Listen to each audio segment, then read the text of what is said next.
ते रखी सोहने अवामी लीडर जो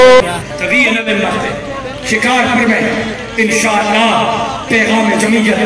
कॉन्फ्रेंस मुनक्किद थींदी क़ाइद मिल्लत इस्लामिया इमाम इनक़िलाब हज़रत मौलाना फज़लुर रहमान साहब शिरकत कंदा मां तमाम सभिनी दोस्तनि खे 20 नवंबर शिकारपुर पैगाम जमीयत कॉन्फ्रेंस जी हाणे सां सभु प्यार थियो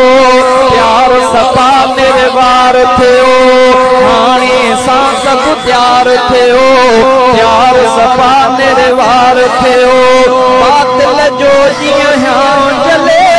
बातिल जो जीअं ह्यां जले ज़ुल्म जा बंद कयो यारा 20 नवंबर ते प्यारा शिकारपुर दे हलो सारा मौलाना मिठड़ो थो अचे हथ जा लॻंदा ते नारा 20 नवंबर ते सारा शिकारपुर दे हलो प्यारा शहर कराची खां वठी कश्मीर खां भी पौ निकिरो इहे मैदान ते जीअं सिज पवंदो आहे उभरी निकिरो इहे मैदान